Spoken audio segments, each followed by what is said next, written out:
I'm going to prove to you that all Realforce keyboards that are sold now, so all Realforce R3s, all the new RC1, record every keystroke you make and save it on the keyboard.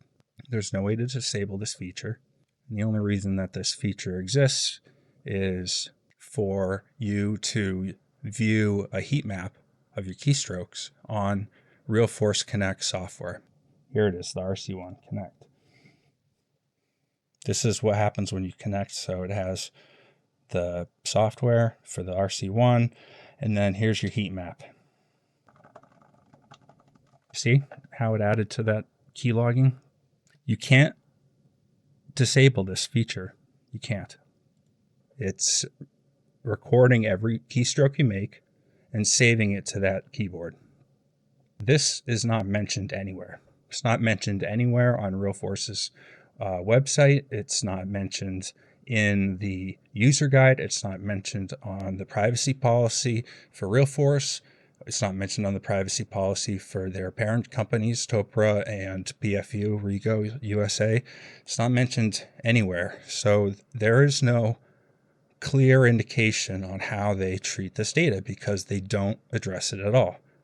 So with this information, I contacted PFU US Rico. That's the branch that deals tech support for Realforce keyboards. And this was November 26th. I gave them a call. The support person had me on the phone for an hour as I described in detail what the issue was. And they seemed to be alarmed.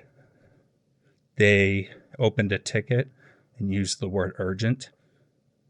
They had their supervisor seemingly over their shoulder during the situation, and they wrapped it up by saying that they had an engineer in-house that they knew who to contact, which to me meant that they were going to work on a fix for this keylogging issue because you can't turn it off. 2 weeks went by, and I asked him how things were like, what was the update?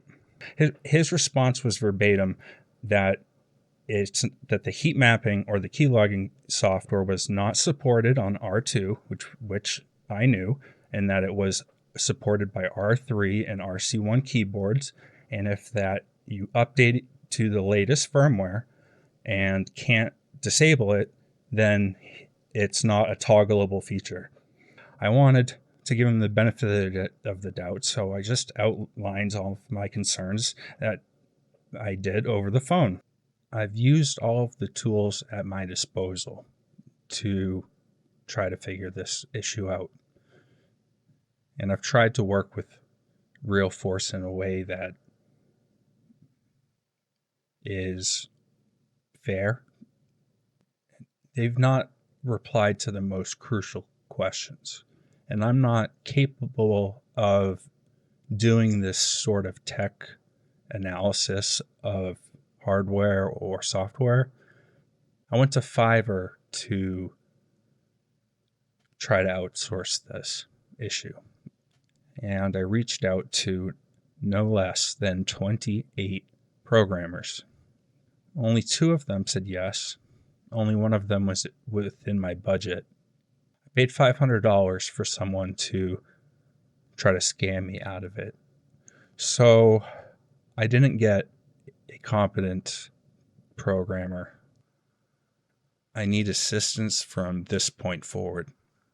I think that there's people watching this video who will be able to make that happen. That's my goal. I've unfortunately run out of my own capabilities to pursue this.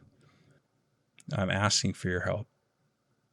Please like and share this video. It's the only way I know for this to get a wider audience and more eyes on what could potentially be a very serious issue for the people who are using Realforce branded keyboards.